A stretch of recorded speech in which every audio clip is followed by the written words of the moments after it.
Bonjour. Noël, c'est être heureux lorsqu'on ne l'est pas. Il s'agit d'acheter des cadeaux, d'avoir un sapin, d'être entouré de sa famille et de manger et de boire beaucoup afin d'oublier ce que l'on ressent réellement. Pourquoi ne seriez-vous pas en colère ou frustré alors qu'il y a beaucoup de stress pour être la personne heureuse, enthousiaste et en pleine possession de ses moyens? Vous ne voudriez peut-être pas l'être, surtout en présence de personnes que vous n'aimez même pas, et encore moins avec lesquelles vous auriez envie de passer du temps, avec lesquelles vous vous sentez forcé, avec lesquelles vous devez passer du temps. Bien, il commence à faire de plus en plus nuit, je vais changer de place et me mettre un peu plus dans la lumière. Ici, je dois m'asseoir ici. Ah, mais ça, c'est la chaise des invités spéciaux. Ça fait bizarre de se retrouver là.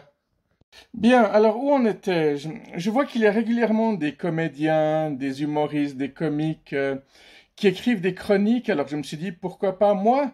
Et pendant qu'on y est, autant le faire sur Noël. Bon, vu que vous connaissez cette chaîne, ce sera plutôt sur le pourquoi on n'aime pas Noël. Bien, alors pourquoi certaines personnes détestent Noël? Alors, je ne parlerai qu'en mon nom.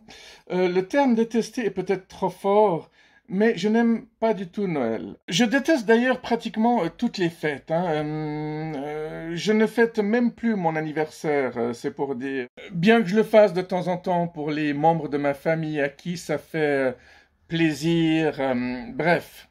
Voici une liste non exhaustive des choses qui font que je n'aime pas Noël. Alors, je n'aime vraiment pas l'idée que simplement parce que le calendrier l'exige, nous devrions traiter les autres différemment de ce que nous ferions tous les autres jours de l'année.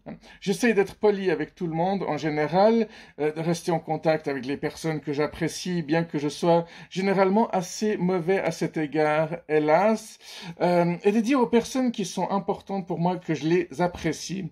Lorsque je vois quelque chose que je peux m'offrir et que quelqu'un que je connais pourrait apprécier, je l'achète et je lui offre.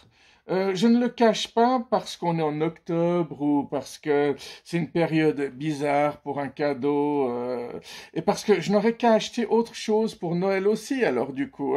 Et pour les personnes que je n'aime pas particulièrement ou les collègues de travail dont je n'ai même pas encore appris le nom ou le prénom, pour la simple raison que nous n'avons jamais eu vraiment l'occasion d'interagir, on n'a pas directement travaillé ensemble, je ne vais probablement pas être très chaleureux avec ces personnes-là, ni leur offrir de cadeaux.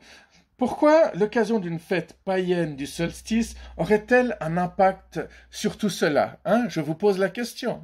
Et cela m'amène à autre chose. Noël est un non-sens à tous les niveaux. Il y a essentiellement deux interprétations de ce qu'est Noël, commerciale et religieuse. L'interprétation commerciale est dégoûtante et néfaste à tous les points de vue.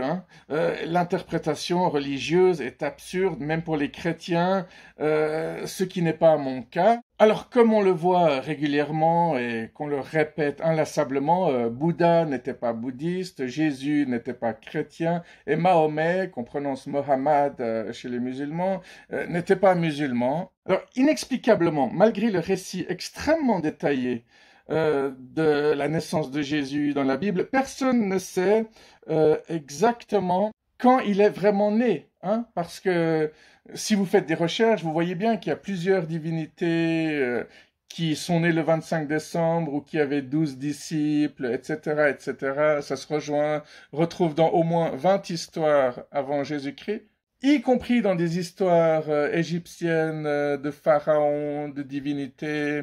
Donc je le répète, au fond, Jésus, il y a plein de probabilités qu'il ne soit pas vraiment né un 25 décembre. Du coup, on ne sait pas exactement quand il est né.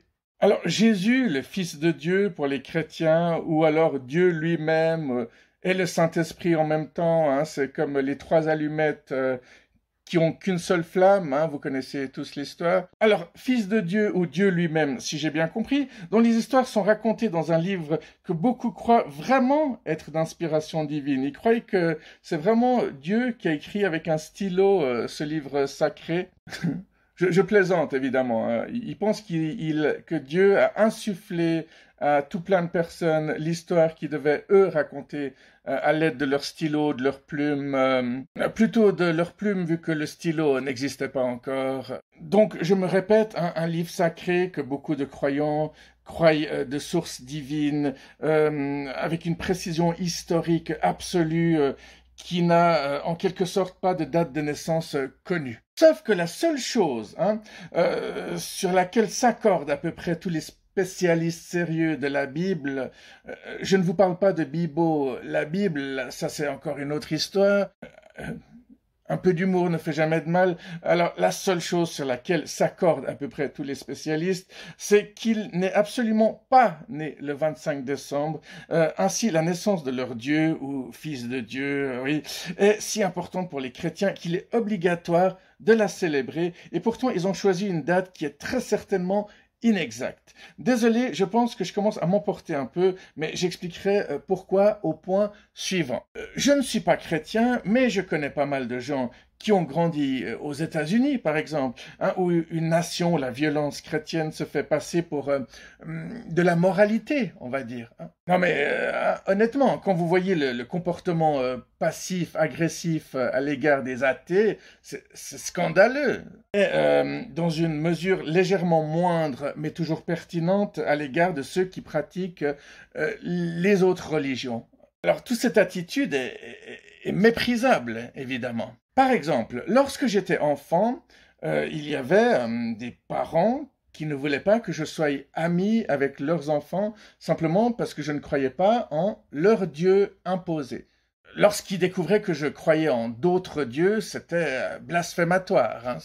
Et tout cela, peu importe que tu sois bien élevé, poli, sage, intelligent, je ne croyais pas en leur Dieu, donc j'étais forcément vu comme une influence néfaste, corruptrice sur leurs enfants.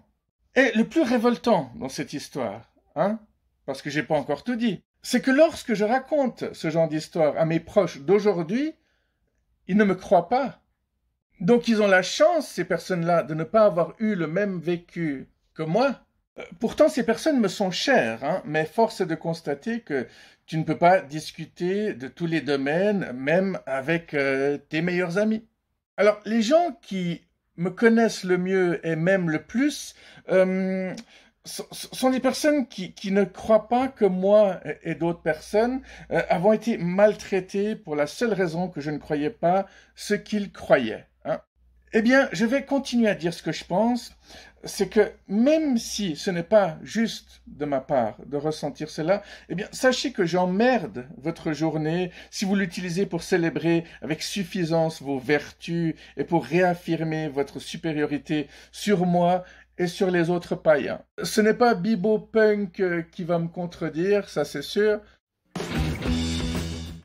Mais je n'ai toujours pas fini. Revenons au mercantilisme. Même les personnes les plus attachées à la Bible que j'ai connues ne peuvent s'empêcher de s'adonner à l'esprit de Noël. Des fêtes avec des pulls moches, d'immenses jeux de lumière dans leur jardin, des chants de Noël joués en continu et, mon Dieu, un nombre impressionnant de cadeaux sous ce sapin géant. Ce qui est amusant, c'est qu'un certain nombre de personnes que je connais et qui se comportent de la sorte passent les 50 semaines de l'année à lutter pour joindre les deux bouts, à nourrir leur famille, et aussi évidemment payer leur loyer et leur hypothèque en même temps. Certains ont la garde de tous leurs enfants, ils font plusieurs boulots en même temps. Mais d'une manière ou d'une autre, dès que nous arrivons à la fin de l'année, ils plongent dans les soldes du vendredi noir, le fameux Black Friday, pour ne refaire surface que le 26 décembre. Pourquoi ? Eh bien, je parierais, c'est parce qu'ils se sentent obligés de partager à cette expérience, l'expérience de Noël. Je parie qu'ils ne veulent pas que leur enfant se sente moins aimé parce qu'ils n'ont pas eu autant de cadeaux que les autres enfants de leur âge dans leur classe. Bref, pas autant de cadeaux aussi magnifiques que ceux de leurs amis. Je parie qu'ils ont l'impression, au moins pour cette période de l'année, de pouvoir faire semblant que les choses ne sont pas aussi difficiles financièrement qu'elles le sont manifestement. Hein. Je ne comprends pas comment on peut penser qu'il s'agit d'une pensée ou d'un comportement sain, et pourtant cela se perpétue et s'amplifie d'année en année.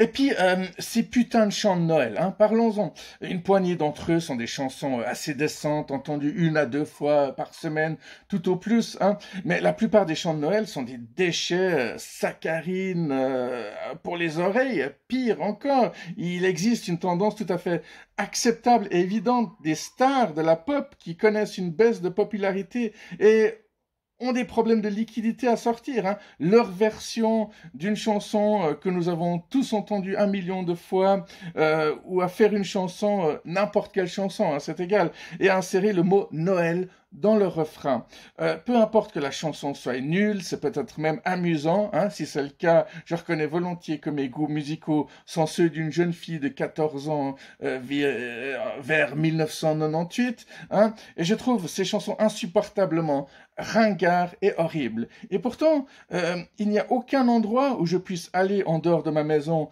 après Thanksgiving, par exemple, où je n'aurais pas à écouter ce smegma auditif. Je ne trouve pas d'autres mots pour le définir. Comme on le dit plus communément sur cette chaîne, je dirais que c'est une bouillie de merde, hein. Mais pour l'essentiel, avec les facteurs su-mentionnés et de manière générale, cela se résume à ceci. J'éprouve un profond ressentiment à l'égard du traitement négatif, voire hostile que les gens me réservent, ainsi qu'aux personnes, les autres personnes, hein, qui ne souhaitent pas participer à leur idée de l'esprit des fêtes. Hein. Je ne comprends vraiment pas pourquoi, en quoi le fait de porter des bandeaux en bois de renne illumine votre journée. Je ne comprends pas comment vous pouvez avaler du lait de poule et pourquoi vous gâcheriez du bon vin avec les épices à tartiner. Je ne comprends pas comment vous pouvez écouter ces putains de chants de Noël en boucle pendant des semaines. Mais merde, quoi. Ah, mais ce n'est pas grave, hein, n'est-ce pas? N'est-ce pas normal que vous fassiez votre truc et que je ne veuille pas y participer, tout simplement? Non, apparemment, ce n'est pas le cas. Les personnes les plus gentilles sont celles qui limitent leur réaction à la confusion manifeste, confusion manifeste. Mais la plupart des gens sont à la fois offensés et hostiles, ou pire, ils ont pitié de moi dans un cours magistral d'agressivité passive. Et ça, je ne l'accepte pas. Non, bien sûr, ça ne commence pas comme ça. Il commence par me demander presque en plaisantant si je n'ai pas oublié de porter mon rouge vert ou si je ne suis pas un peu Grinch ou Scrooge. Lorsque j'explique que rien de tout cela n'est correct et que je ne fête tout simplement pas Noël et que je dois parfois expliquer que ce n'est pas parce que j'appartiens à une religion non chrétienne ou que je n'appartiens pas à aucune religion, hein, ils veulent alors en connaître les raisons. Hein. On me bassine de questions, mais pourquoi et comment Apparemment, c'est encore et toujours une position que je dois défendre. Je pense que c'est représentatif de l'odieux de la situation. Je ne sais pas ce que vous en pensez. Prière de mettre vos réactions dans les commentaires. Mais comme je préfère généralement un discours civil, j'essaie de donner une j'arrive même plus à parler tellement je suis énervé. J'essaie de donner une version aseptisée de tout ce que je viens de dire. Hein.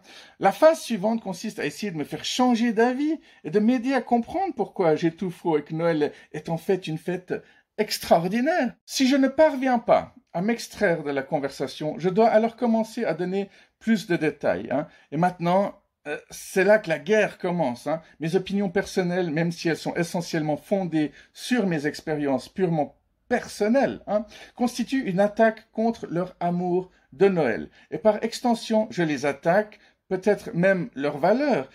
Après tout, qui suis-je, hein? Je suis une saloperie qui n'aime pas Noël, hein, aux yeux de pas mal de personnes. Ou alors un mec qui participe à une chaîne YouTube totalement inutile, vu qu'elle est très très difficile à comprendre. Hein. Faut quand même avoir un cerveau pour comprendre tout ce que je dis. Oh là là, je suis à nouveau le souffre-douleur.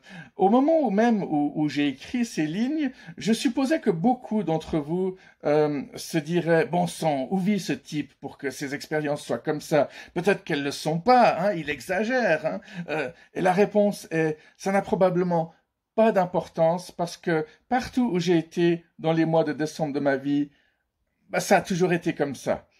Et c'est pour ça que je n'aime pas Noël. »